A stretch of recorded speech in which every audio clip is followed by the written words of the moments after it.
You're just not the kind who builds legacy. My mother said those words while smiling at a crowded auditorium. Her voice carried over the microphone as if it were meant for the entire graduating class, not just for me. She handed a black leather folder to my younger brother Leo. Inside was the deed to a penthouse worth more than $2 million. Cameras flashed applause, thundered, and my own name was nowhere on the banner stretched across the stage. It was my graduation day, too. Same MBA program, same ceremony, same family. Yet the spotlight, the glory, and even the carefully printed words on the giant backdrop, "Congratulations, Leo," belonged only to him. I sat still in my chair, clapping faintly like a stranger who had wandered in by mistake. The auditorium was filled with relatives who had driven in from 3 different states. They laughed, they cheered, and they raised glasses of champagne served in plastic flutes by underpaid catering staff. From the stage lights, the black folder gleamed like an inheritance carved in stone. No one mentioned my name, no one noticed the degree in my hand. I felt the kind of stillness that comes after shock, when the body has not yet chosen between fight or flight. My hands rested on my lap. On my right thumb was a faint ink smudge from the diploma envelope. The smudge seemed more real than anything happening under the lights. I kept my smile locked in place. It is amazing what a face can do when it wants to hide. People clapped me on the back, murmuring, "So proud of Leo," as though I were a chair or a wall. I nodded politely. My voice refused to climb out of my throat. But what they didn't know was that a student 2 rows behind me had already pulled out a phone. Within an hour, the clip of my mother handing Leo the folder would go viral on TikTok. By midnight, a million strangers would be laughing at the forgotten sibling, replaying my blank face as the camera panned too wide. That night I understood something sometimes. Humiliation does not arrive like a slap, but like an erasure, a deliberate stroke of the pen that leaves you out of the picture. I'll explain in a moment. Tell me where you're watching from and hit subscribe. We need to talk about families and money. The clip spread faster than I could have imagined. By the time I got back to my apartment that night, my phone was vibrating nonstop. At first, I thought it was friends sending congratulations. But when I opened the screen, the first notification was from a stranger. Imagine being her, your own family, forgetting you exist. My face stared back at me from dozens of reposts. The angle was cruel. I was sitting stiff in my chair, diploma clutched, like a useless ticket, while Leo grinned under the spotlight, holding that black leather folder. The caption read, "Two kids graduate, only one gets a penthouse." It had already reached more than 1 million views. I should have turned off the phone, but shame has a way of gluing your eyes open. Comment after comment scrolled past. Parents of the year. Ouch. No wonder she looks invisible. Bet the brother tanks that penthouse within a year. Some laughed at me, some pitied me. Strangers debated my worth like I was a character on a reality show. My mother's words, "You're just not the kind who builds legacy," were clipped, captioned, and looped under flashing subtitles. For them it was content. For me it was a scar carved in real time. I sat alone at the kitchen table, lights off except for the screen. Outside traffic rolled by ordinary as ever. But inside me something cracked. What burned worst was the silence from my own family. No call, no text, not even a hollow, "We're proud of you too." My father had slipped an arm around Leo's shoulder after the ceremony. My mother had posed for endless photos. They did not look my way once. That silence told me everything. It wasn't a mistake. It wasn't an oversight. It was a choice. The next morning, I tried to act normal. I brewed coffee, pulled on a blazer, sat at the desk where I freelanced part-time. But the comments followed me. Coworkers messaged links with laughing emojis. Old classmates forwarded the clip. Even an old neighbor tagged me on Facebook. "Hey Clara, you're famous now."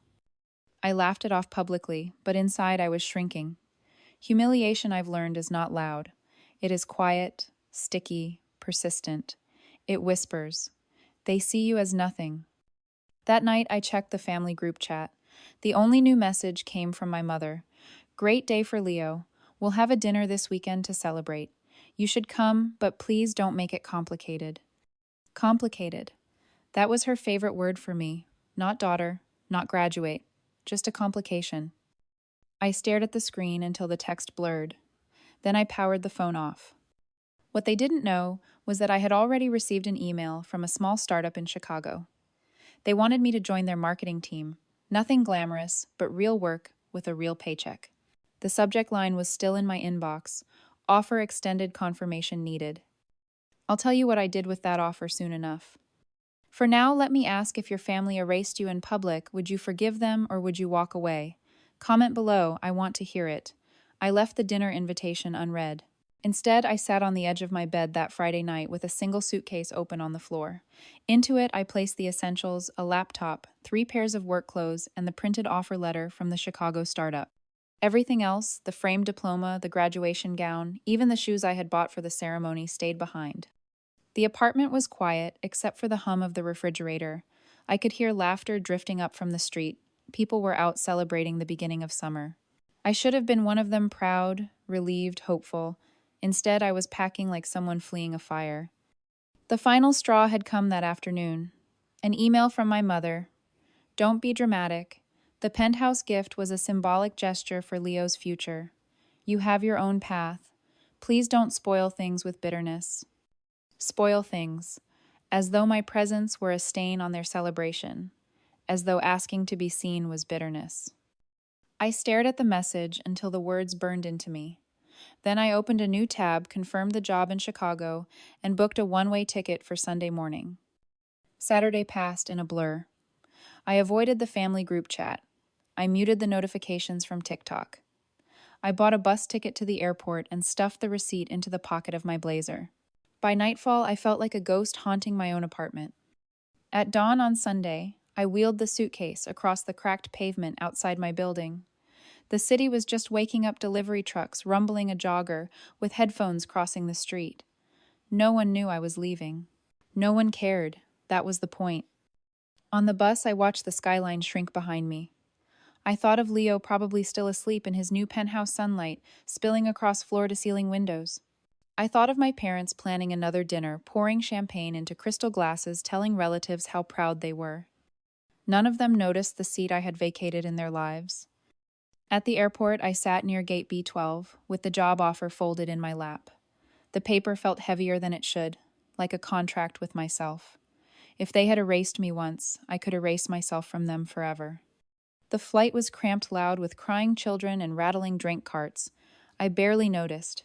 My mind was somewhere else, already imagining the skyline of Chicago, the smell of new streets, the sound of voices that had never heard of Leo's penthouse. When the plane touched down, I felt both terrified and free. I had no safety net, no family waiting with flowers, just an address of a rented room and the promise of work. That night, lying on a thin mattress in a strange city, I whispered a vow to the ceiling. I will build my own legacy, and it won't have their name on it. But what I didn't know yet was how brutal the years ahead would be. How many nights I'd wonder if I had made the right choice, how many times I'd be tempted to crawl back. I'll tell you about those nights next. Chicago did not welcome me with open arms. It met me with gray skies, the smell of diesel, and a landlord who demanded first month, last month, and deposit in cash. I handed over most of what I had saved, leaving barely enough for groceries. My new room was on the 3rd floor of a creaking building. The radiator clanged all night, and the single window faced a brick wall. But it was mine, and it was silent. The startup was small, 10 employees crammed into a loft above a coffee shop. Desks were mismatched, chairs squeaked, and the Wi-Fi router had to be reset twice a day. Still, I felt alive, walking in on my first morning. Nobody there knew me as the forgotten sibling. To them, I was simply Clara, the new hire, with a degree and a willingness to work. The pay was modest, but the hours were relentless. I wrote copy until my wrists ached, pitched campaigns that got shot down in minutes, and learned how fragile a business could be when one lost client meant the difference between rent and bankruptcy. At night, I returned to my room and ate noodles from a paper cup, the steam fogging the cracked mirror above the sink. Then came the first blow. 3 weeks in, we lost our biggest account. The founder gathered us in the loft and announced the news with a hollow smile. Half the team would need to go if we didn't land another client soon. My stomach dropped. I had left my family, my city, everything, and now the floor under me was already crumbling. That night, I sat at the tiny desk in my room, staring at the glow of my laptop. I drafted a campaign idea on my own, unpaid, unasked. It was reckless, maybe even desperate. But I sent it to the founder anyway. At dawn, a reply came, "Come in early, we need to talk." That idea became the seed of a pitch that saved the company. A regional chain signed with us, modest but steady. For the first time, I felt the ground firm beneath my feet. Slowly, I began carving out a place. I stayed late, cleaned up after others asked questions no one else bothered to ask. People noticed. A senior partner pulled me aside one evening and said, "You've got instincts. Don't waste them working for someone else forever." The words stuck. Don't waste them. On weekends, I sketched logos, drafted mock campaigns, and built a small portfolio under a fake company name. It was fragile like a paper boat on a river, but it was mine. I opened a new bank account, tucked away $20 at a time, and whispered to myself that someday it would be a company account. One night, while scrolling online, I stumbled on a photo from back home, my parents beaming beside Leo in his penthouse. The caption read, "So proud of our son building the future of the family." I stared at the screen, then laughed out loud. The bitterness was sharp, but the laughter was real. They had chosen their legacy. I was choosing mine. But what I didn't know yet was that success would not come cleanly. It would come with betrayals, failures, and scars. And one day, an email would arrive that nearly broke me all over again. I'll tell you about that part next. By the second year in Chicago, the loft office felt too small for my ideas. I had saved enough to lease a modest workspace of my own, a single room with peeling paint, a second-hand desk, and a stubborn window that refused to stay open. I named the company North Point Strategies, though at first it was just me, a borrowed printer and a dream stitched together from exhaustion. Clients trickled in. Small businesses at first, a bakery, a local gym, a bookstore struggling against online giants. I poured myself into each project as though the survival of the world depended on it. And in a way it did. Each check meant rent, groceries, and one more step away from the shadow of that black leather folder. The turning point came when a mid-sized clothing brand stumbled across one of my campaigns online. They called We Met in a cramped cafe, and by the end of that week, I had signed my first contract worth more than $100,000. I remember holding the check in my hand, staring at the numbers until they blurred and whispering, "This is it. This is the crack in the wall." From there, the growth was relentless. One client became three became 12. I hired my first employee, then another. We worked late into the night, surviving on cheap pizza and strong coffee. The office filled with laughter, arguments, whiteboards crowded with scribbles. For the first time in my life, I felt like I belonged somewhere. By the fifth year, North Point Strategies was no longer small. We had contracts with national companies. A deal with an international tech firm pushed our revenue into the tens of millions. Journalists began to call. One morning, I walked past a newsstand and nearly dropped my coffee. My face stared back at me from the cover of a business magazine. The headline read, "Self-Made Marketing Queen." That night, I stood on the balcony of my new house, a modern place with wide glass windows and a view of the river. The city lights shimmered like scattered jewels. I raised a glass of wine alone and said softly, "Legacy on my own terms." But success has a way of drawing ghosts back. My phone buzzed with a message from a cousin I hadn't spoken to in years. "Hey, saw you on Forbes. Proud of you. By the way, your brother's been having some trouble with his investments." I didn't reply, but curiosity gnawed at me. A quick search revealed headlines, "Real estate heir faces mounting debt." There was Leo looking thinner, standing outside a courthouse, dodging questions from reporters. The penthouse gift that once humiliated me had become an anchor around his neck. For a moment, I felt a pang of pity. But then I remembered the applause, the laughter, my mother's words echoing in front of hundreds. "You're just not the kind who builds legacy." Now the roles were shifting. I was building, he was collapsing. Still, I said nothing. I kept working, kept growing. But I knew it was only a matter of time before my family came knocking. And when they did, they wouldn't be asking politely. The message came on a Tuesday evening, disguised as casual. My mother wrote, "We're planning a small family dinner this weekend. It would mean a lot if you came. Your father and I have missed you." I knew better. For nearly a decade, silence had stretched between us. No birthday calls, no visits, no acknowledgement of the life I'd built. Now suddenly they missed me. I almost ignored it. But curiosity is a dangerous thing. Against my better judgment, I replied with one word: when. Saturday night, I walked into the restaurant they had chosen. It was one of those old establishments with white tablecloths and waiters in pressed jackets. My parents were already seated at a long table. Leo sat at the end shoulders, hunched eyes darting like a trapped animal. He looked nothing like the golden boy of that graduation day. His suit was wrinkled, his face pale. The first words out of my father's mouth were not hello or we're proud of you. They were, we need to talk about Leo's debts. I leaned back in my chair, folding my hands. The waiter poured water, the clink of ice, the only sound for a long moment. My mother cleared her throat. It's not his fault, Clara. The market turned. Investors pulled out. He just needs a bridge, a little support until things stabilize. How much, I asked. Just under 3 million, my father said, as though he were discussing the weather. 3 million, the same amount I had sweated and bled to earn one campaign at a time. My mother reached across the table, her tones soft, rehearsed. Family helps family. You can cover this. For him, for us. The words hit me like déjà vu. Family helps family. The same line they had used when erasing me from their lives, when crowning Leo as the builder of legacies. I didn't answer right away. Instead, I studied the folder my father slid across the table. Inside were documents, debt schedules overdue, notices, desperate agreements. The paper reeked of panic. Leo finally spoke, his voice cracking. Clara, you have the money. You don't understand what it's like to be drowning. I almost laughed. Didn't understand drowning. I had drowned alone in a room with a broken radiator, slurping noodles while they toasted him with champagne. The waiter arrived with entrees steam rising from porcelain plates. The smell of garlic and butter filled the silence. My parents began eating as though nothing monumental had just been asked. I set my fork down untouched. You're asking me to erase years of work because he gambled and lost. Do you hear yourselves? My father's jaw tightened. Don't be selfish. This family built you too. For a moment, I nearly stood up and walked out, but something stopped me. A vibration in my pocket. I glanced down a message from a friend, a link to a news site. The headline froze me, real estate heir accused of fraud in multi-million-dollar collapse. There it was. Leo's scandal breaking wide open. I looked up at him, sweat shining on his temple. My mother's hand trembled on the tablecloth. My father's face was stone.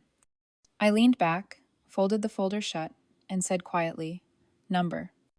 The plates of food sat untouched between us.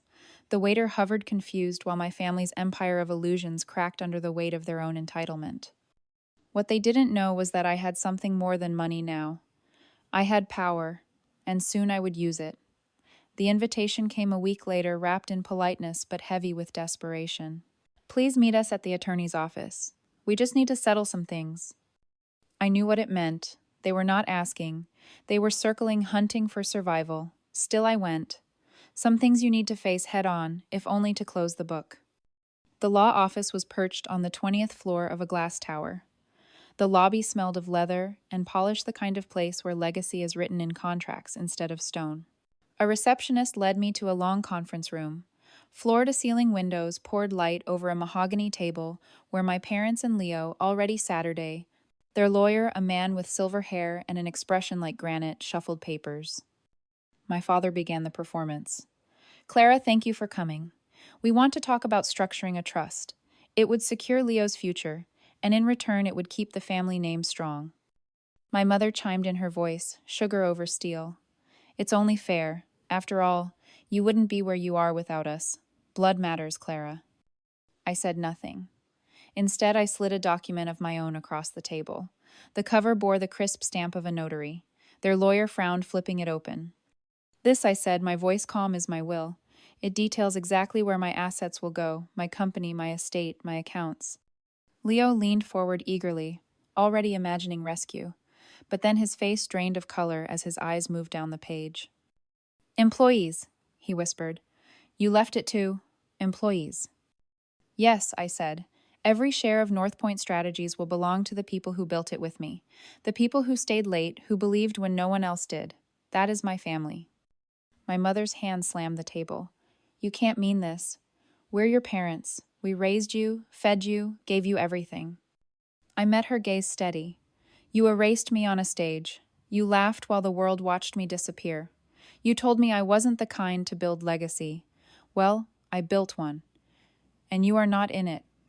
The lawyer cleared his throat, uncomfortable. My father's face went red. His voice dropped to a growl. You would betray your blood for strangers. I stood gathering my folder. Family helps family, you taught me that. I just finally chose mine, and it isn't you. Silence pressed down on the room. Outside the window, the city glimmered alive with millions of strangers who owed me nothing and yet mattered more than the people sitting at that table. I walked out, leaving them with their papers, their panic, and their crumbling empire. But revenge, I learned, isn't always loud. Sometimes it's as quiet as a signature on a will, as final as a door closing behind you. I stood on the balcony of my house as the city lights flickered on one by one like stars, finding their way. The air was cool, carrying the scent of the river. Below me, cars moved like veins of light, each one filled with lives I would never know. And for the first time in years, I did not feel invisible. The meeting at the law office replayed in my mind, but not with bitterness. With finality. I had said what needed to be said. I had walked away without shouting, without begging, without fear. That silence was louder than any revenge speech I could have given. Inside the walls of my home held evidence of the life I had built. Framed photos of my employees at company parties, faces beaming with pride. Awards I never expected but accepted on behalf of a team that worked harder than family ever had for me. Even the simple things mattered: the worn coffee mug on the counter, the stack of notebooks filled with ideas, the keyring with an office fob and a house key. Proof that legacy is not inherited, it is created. I thought of Leo trapped in the glare of headlines, his debts rising like floodwater. I thought of my parents clinging to the illusion of control, even as the ground gave way beneath them. For years, I had longed for their approval. Now their approval was irrelevant. The truth was simple. They had erased me once. I had spent years erasing their power over me, and in the end, erasure was freedom. Still, I am not made of stone. There was sorrow, yes. To cut blood ties is to cut something primal. But grief fades when it is replaced by peace. And peace had come slowly, like dawn breaking after a storm. I raised a glass of wine to the skyline, whispering to no one, and to everyone. Legacy is not about who gives you a penthouse. It's about who you become when they tell you you never will. The night deepened, quiet and steady. I stood there until the city lights blurred into something softer, almost kind. And so I'll leave you with this: if you think I made the right choice, comment right. If you have a better way, share your idea. Families and money, they can bind us, they can break us. Sometimes the hardest choice is the one that finally sets you free.